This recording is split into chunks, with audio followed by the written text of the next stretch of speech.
Hello friends, आज lecture 2 के साथ we are going to discuss the remaining part of the topic unit and measurement. हमारे पास दो इसके सब टॉपिक्स रह गए थे, dimensional analysis and its application. From the exam point of view it is a very important topic. इस topic से MCQ क्वेश्चंस आने के बहुत चांसेस है। आप एग्ज़ाम पेपर में एटलीस्ट 2 to 3 MCQ क्वेश्चंस इस टॉपिक से एक्सपेक्ट कर सकते हैं। The level of questions is easy and if you have ample practice you can easily solve them in the exam. Very scoring and very important topic from that point of view. Moving forward, firstly let's discuss what dimensions are. Dimension और dimension analysis में हम क्या करते हैं, किसी भी physical quantity को represent करते हैं एज द पावर्स और the exponents of the fundamental quantities. हमें पता है हमारे पास जो भी कोई भी फिजिकल क्वांटिटी है वो ब्रॉडली दो टाइप्स में हम डिवाइड कर सकते हैं। First is fundamental quantity and the other is derived quantity. Fundamental quantity again हमारे पास 7 टाइप की होती है। मास, length, time, quantity of matter measured in mole, temperature measured in Kelvin, electric current measured in ampere and luminous intensity measured in candela. Next, derived quantities, वो सारी quantities जो fundamental नहीं है वो derived quantities हैं। derived quantities की खासियत क्या है, जो भी derived quantities है they can be written in terms of the fundamental quantities। Derive quantities को फंडामेंटल क्वांटिटीज़ की टर्म्स में लिखा जाता है। कैसे लिखा जाता है, मान लीजिए हम एक एग्जांपल लेते हैं डेंसिटी का। Let us take example of density. We know density is mass per unit volume. मास की यूनिट अगर मैं लिखूँ तो mass we measure in kg और volume is length raised to power 3। Now when I have to write in terms of dimension, I signify mass by a capital M and I signify length with a capital L. So I can write density in terms of dimension as M L minus 3 और इसमें हम use करते हैं square bracket. तो ML minus 3 are the dimensions of density. Similarly अगर एक example और देखेंगे तो let's say velocity is displacement divided by time. Now displacement is again measured in meters और it is a quantity of length, so I write it as capital L। And time is measured in second and in dimension it is denoted as capital T. So if I have to write it, I will write it as LT minus 1 and square bracket। Summarise करते हुए मैं देख सकती हूँ कि अगर कहीं physical quantity में मास पे डिपेंडेंस आ रही है तो उसकी डायमेंशन में उसको डिनोट करना है by capital M raise to any power जो फॉर्मूले के अकॉर्डिंग या फिजिकल क्वांटिटी के अकॉर्डिंग होगा। नेक्स्ट अगर मुझे लेंथ को लिखना है in terms of dimension, I will write is as capital L और टाइम को लिखना है तो एज कैपिटल T। टेम्परेचर को लिखना है, टेम्परेचर रिटन एज K या फिर किसी बुक्स में आपको थीटा भी मिल जाएगा। और अगर आपको करंट करना है, current is written as capital A। Mostly यही वाली फंडामेंटल क्वांटिटीज़ फिज़िक्स में यूज़ होती हैं। अगर कहीं क्वांटिटी ऑफ मैटर आएगा तो it is written as mole.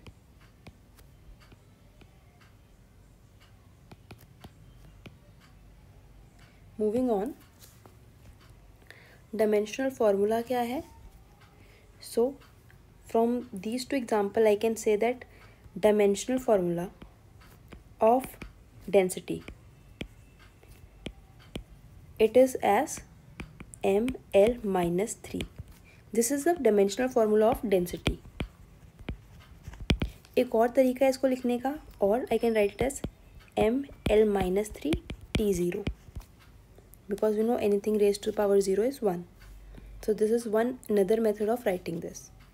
Not to be confused, both represent the same thing. और अगर मैं लिखूँ कि डायमेंशनल इक्वेशन क्या है, डायमेंशनल इक्वेशन क्या है, just density in square bracket is equal to ml minus 3. So if a question asks to write the dimensional equation, you have to write density in square bracket is equal to its dimensions. Now these both things represent the same thing. Next, ये तो थी dimensions की बात. इसके कुछ examples हैं. हर book में एक बहुत बड़ा सा टेबल दिया होता है. आप कोई भी बुक लेंगे तो आपको 2-3 पेजेस का एक टेबल मिलेगा ऑफ डायमेंशनल फार्मूलाज और dimensional equations. You do not have to remember that, because आप प्रैक्टिस करेंगे तो आपको वैसे ही सारे डायमेंशंस याद हो जाएंगे. नेक्स्ट, मूविंग ऑन, हमारे पास 2 डिफरेंट टाइप के वेरिएबल्स और 2 डिफरेंट टाइप के कांस्टेंट होते हैं. नो, स्टार्टिंग फ्रॉम वेरिएबल, पहले है डायमेंशनल वेरिएबल. ये ऐसी फिजिकल क्वांटिटीज़ है जिनके पास डायमेंशन तो हैं, पर इनकी जो वैल्यूज़ है वो वेरिएबल रहती हैं. For example, if I talk about area, area have a dimension of L square, but area can vary from one object to other. It is not a constant quantity, it is a variable quantity. Another example, say force. Force have a dimension of ml t minus 2. Again it is a variable quantity, but if I have dimensions. Next we have dimensionless variables. इसकी examples अगर आप सोचें तो examples are angle. Angle have no dimension. Angle does have unit, radian and steradian, but it does not have any dimension. Angle की कोई भी dimension नहीं होती. Again specific gravity. Specific gravity is a ratio. It is the ratio of 2 same quantity, so it does not have any dimension. Both angle is a variable and specific gravity is a variable. Moving on to the constants, we have dimensional constant. For example, quantities that have dimensions but their value is not a variable. For example, Planck's constant or gravitational constant.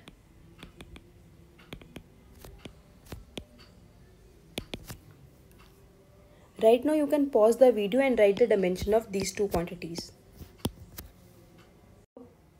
I hope you have tried to solve this. If you not, you can check the steps. You can check the unit of Planck's constant. The unit of Planck's constant is joule second. So writing its dimension, joule is the unit of energy और work. Work का formula होता है force into displacement. सो इसकी जो dimensions होंगी that will be ml t minus 2, ml to t minus 2. Then again we have second. Combining both we can write ml to t minus 1. These are the unit of Planck's constant. Next है gravitational constant. Very easy, you know the formula of gravitation, force, Newton's law of gravitation, the universal law of gravitation.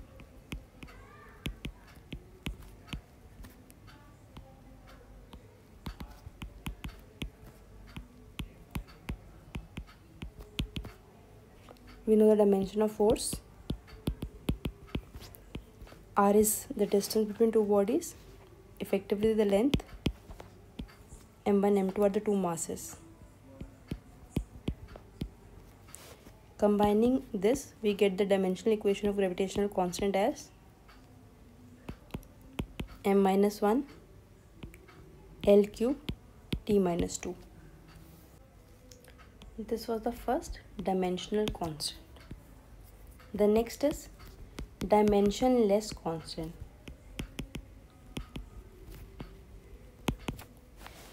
Now there are some constants that do not have dimension.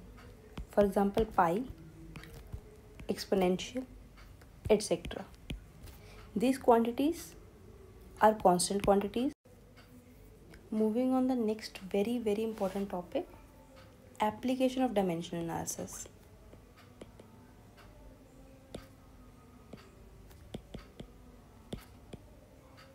Dimensional analysis की 3 application है. इन 3 application के basis पे ही question पूछा जाता है exam में. 3 application से ही बहुत सारे न्यूमेरिकल बनते हैं. Starting from the first application. The first application is to convert one physical quantity from one system of units to another system of unit. Now we know I will try to explain this in terms of an example. In further chapter, we will study that energy have 2 units. SI unit is joule and CGS or the smaller unit is erg. Now let's say I have to convert joule to erg and I want to know the conversion ratio, that what is the relation between these 2 quantities. Now the dimensional formula for the energy, dimensional equation is ml to T minus 2. Now we already know that for any quantities, we know that the numerical value of any quantity is inversely proportional to its unit. जितनी बड़ी numerical value होगी उतनी ही छोटी उसकी unit होगी. For example, if I write 1 kg and how much gram is it equal to? 1 kg is 1000 gram. Here the unit is small but the numerical value is large. अब यहाँ पे unit तो बड़ी है पर numerical value छोटी है. तो अगर मैं इसको लिखना चाहूँ that for any physical quantity, I know for any physical quantity I can express it as the product of numerical value multiplied by its unit. अब मान लीजिए कोई मेजरमेंट, कोई फिजिकल क्वांटिटी Q है. अब उसकी 2 यूनिट पॉसिबल है, U1 U2. 2 unit possible है. इस U1 यूनिट के कॉरस्पॉन्डिंग जो न्यूमेरिकल वैल्यू है वो N1 है. इस U2 यूनिट के कॉरस्पॉन्डिंग जो न्यूमेरिकल वैल्यू है वो N2 है. तो Q को लिखने के भी फिर 2 तरीके हैं. I can write Q as N1 U1 और N2 U2. दोनों तरीके सही हैं. दोनों तरीके में आई कैन राइट, दोनों तरीके बराबर है. N1 U1 is equal to N2 U2. यही हम नेक्स्ट यूज़ करेंगे इस क्वेश्चन में. N1 U1 is N2 U2. So now in this question, मान लीजिए जो हमारा N1 है that is joule and N2 that is erg. What we have to find? U1 और U2. हम किसी भी यूनिट U1 को लिख सकते हैं in terms of dimensional quantities M1 L1 and T1 raise to power A B C. Same goes for U2. M2A, L2B and T2C. अब ये दोनों वैल्यूज हम ऊपर वाली इक्वेशन में जब पुट करेंगे तो हमारे पास आएगा N1 M1A L1B and T1C equal to M2A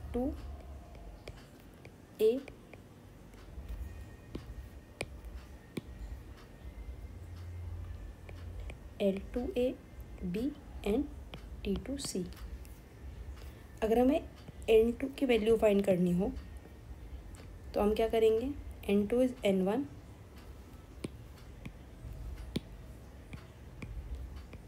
M1 upon M2 rest power A L1 upon L2 rest power V and T1 upon T2 raised power C।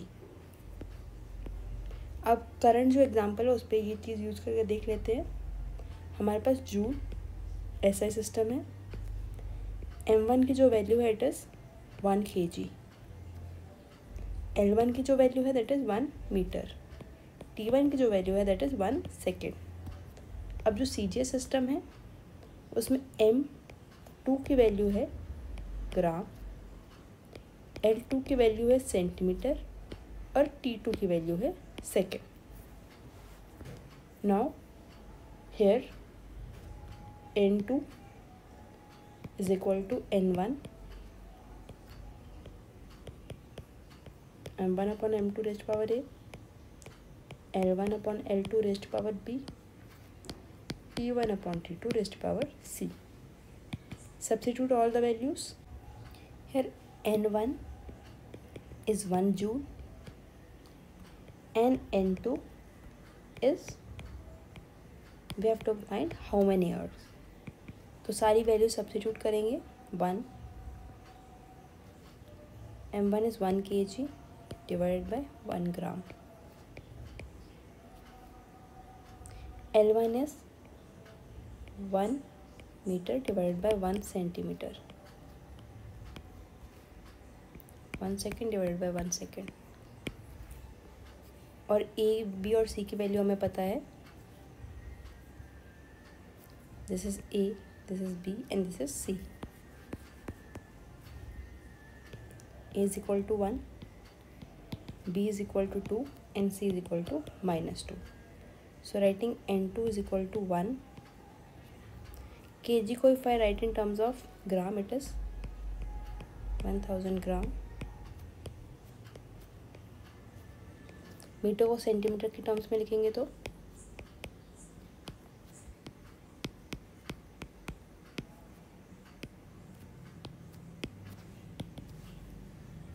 I can cancel these units.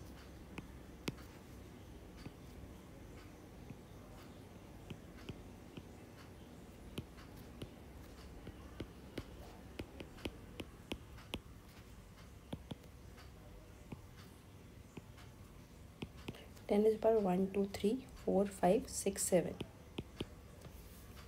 सो यहाँ से हमें जो मिल जाता है that is 1 joule is equal to 10 raised to power 7 earth. This is how we can find relation between two quantities, two different units of the same physical quantity. Moving on to the next application. Dimension analysis की next application है to check the correctness of given physical relation. हमारा जो principle of homogeneity of dimensions, जो left hand side की dimensions हैं they must be equal to the dimensions of right hand side, तभी हमारी कोई भी फिजिकल इक्वेशन करेक्ट होगी, वो वैलिड होगी। इसका एक एग्जांपल देख के देखते हैं। Let's see an easy example. Motion we have s is equal to ut plus half at²। अब अगर मैं लेफ्ट हैंड साइड की डायमेंशन देखूँ तो वो है डिस्टेंस या डिस्प्लेसमेंट, डायमेंशंस है l ओनली। अब राइट हैंड साइड की देखो तो राइट हैंड साइड की डायमेंशन है LT-1 multiplied by t plus acceleration की डायमेंशन है LT-2 multiplied by t²। L t-1 plus 1 will move to be 0, L plus L। जो राइट हैंड के साइड की डायमेंशन है वो भी L, राइट हैंड साइड की डायमेंशन भी L है, लेफ्ट हैंड साइड की भी डायमेंशन L है, तो दोनों साइड की डायमेंशन सेम हो गई। So this equation is dimensionally correct.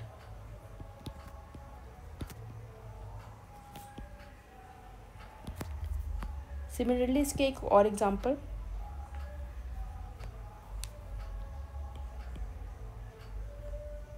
now you know that energy is always conserved, so I can write as half mv square is equal to mgh, that is kinetic energy is equal to potential energy। Pause the video and try to do this yourself. Left hand side की dimensions हैं mass and velocity.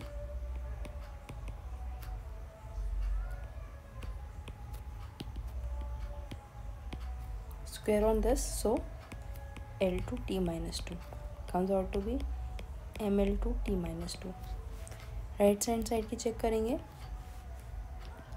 M, G is acceleration, LT minus 2, and height is dimensions and length. So ML2T minus 2. Right hand side की dimension भी MLT minus 2 है, left hand side की भी MLT minus 2 है. So dimensionally this equation is correct. एक और example देखेंगे. You might know कि किसी भी कैपिलरी में जो लिक्विड राइज होता है उसका हाइट का फॉर्मूला होता है H is equal to 2s cos theta divided by R rho G. Here S is the surface tension, R is radius, rho is density, and G is acceleration due to gravity. Try to do this question on the own. The last application of dimension analysis is deriving relationship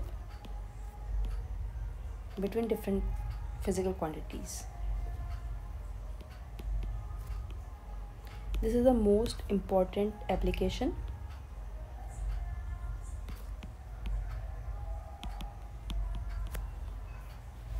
इसको भी examples की help से समझने की कोशिश करेंगे.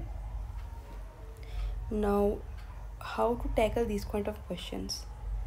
मान लीजिए आपके पास एक क्वेश्चन दिया गया है that there is some force acting on a particle, some force is acting on a particle, and that force is dependent on the mass of a particle. This force is dependent on mass of particle, some power of the mass of particle, some power of velocity of particle, and some power of the circle of radius of particle.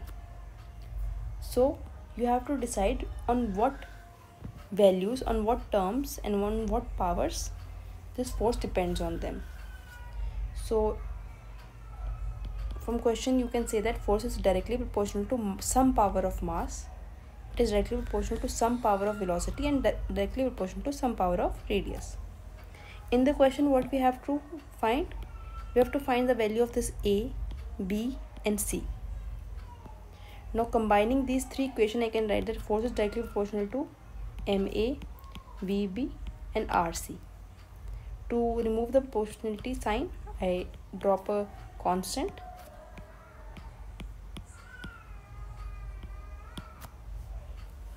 ये constant लगा दिया. अब आपको पता है जो second हमारी application है वो कहती है कि दोनों साइड, लेफ्ट हैंड साइड में भी जो डायमेंशन है और राइट हैंड साइड में भी जो डायमेंशन है वो दोनों सेम होनी चाहिए. अब आपको पता है फोर्स की डायमेंशन है MLT minus 2. K is a constant, इसकी कोई भी डायमेंशंस नहीं है, इट इज़ डायमेंशनलेस कांस्टेंट. मास की डायमेंशन है m raised to power a. Velocity and radius, it's again a length.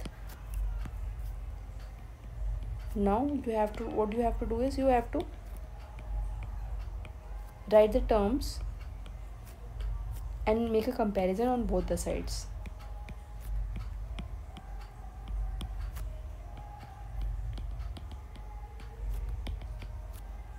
m की जो सारी पावर्स है वो ऐड कर लीजिए.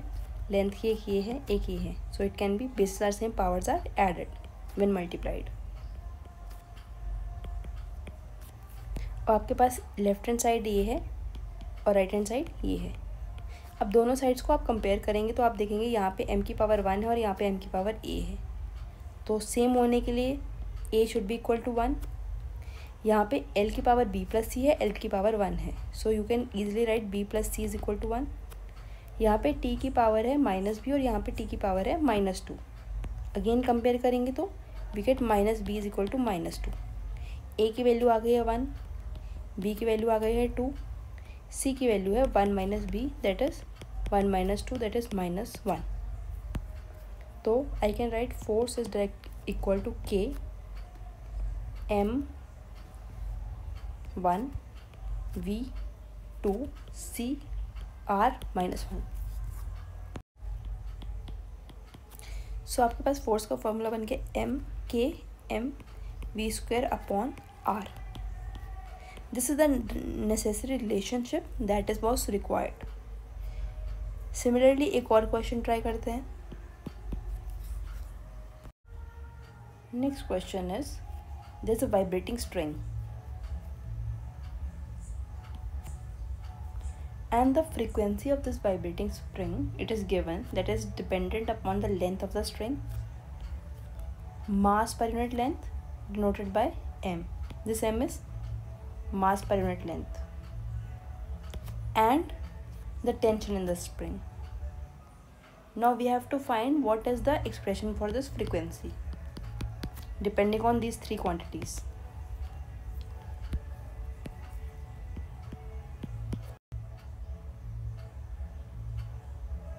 Pause the video and try to solve this yourself. Now as it is given in the question, this V is directly proportional to the length, directly proportional to the mass per unit length, and directly proportional to the tension. Combining all three, frequency is some power of length, some power of mass per unit length, and some power of tension. Now let we plug in a constant k, which is a dimensionless constant.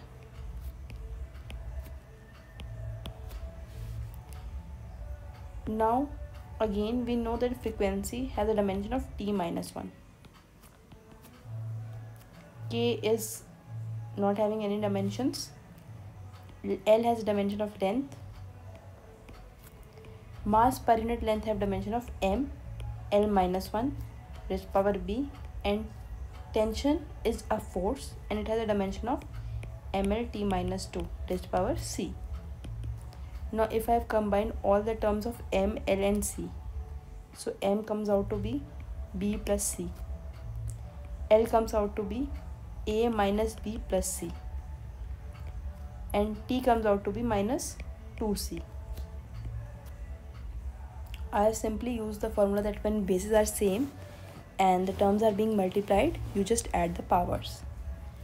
अब दोनों क्या करना है, left hand side को compare करना है right hand side से. यहाँ पे मास, अगर मैं इसको ऐसे लिखना चाहूँ तो m0 l0 t-1 कंपेयर करेंगे. यहाँ पे मास की पावर है b प्लस सी और मास की पावर है 0, so I can write b plus C is equal to 0. यहाँ पे l की पावर है 0 और यहाँ पे l की पावर है a minus b plus C, so I can write as a minus b plus c is equal to 0, and the last minus 2c is equal to minus 1. We can easily find the value of c. C is equal to 1 upon 2. Plug it in this equation. B is equal to minus 1 by 2, and in the last equation a is equal to b minus c, that is equal to minus 1 by 2 and minus 1 by 2. So that comes out to be minus 1.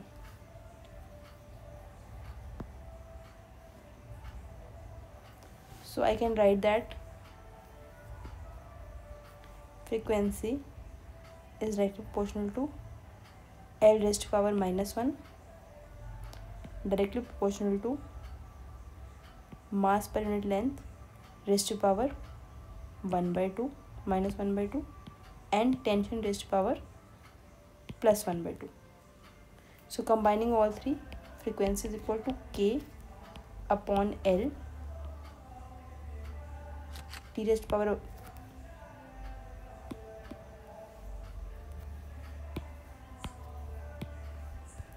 t raised to power 1 by 2 and m raised to power minus 1 by 2.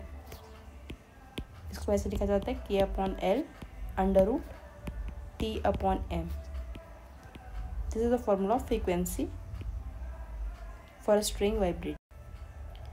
Dimensional analysis method की shortcomings हैं.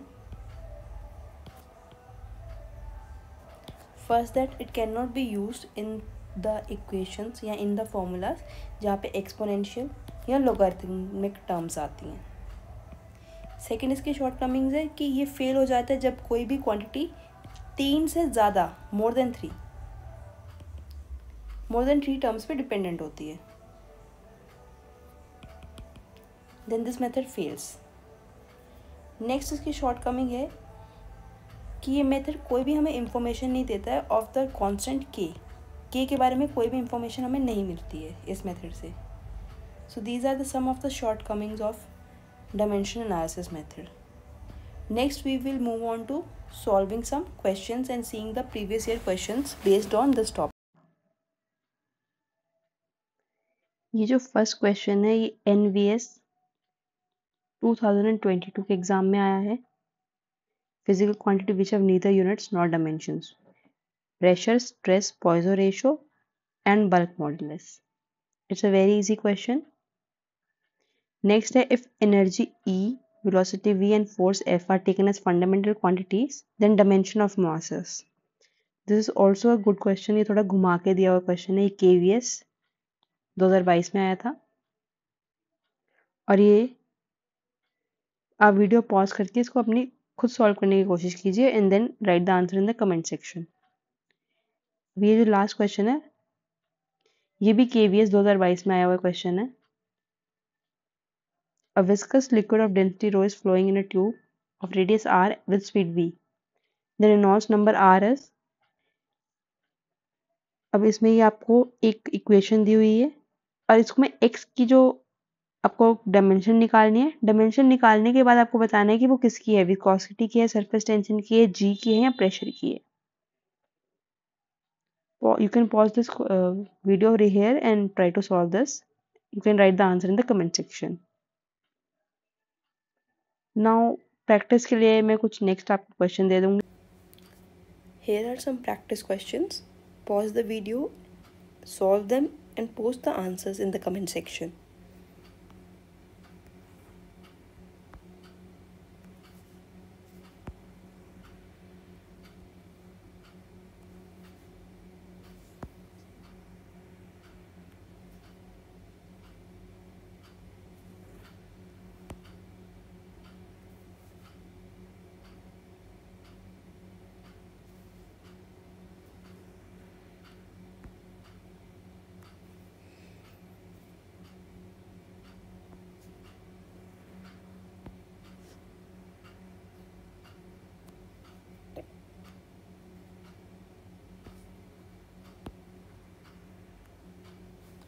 That's all for today from my side. Thank you for watching the video.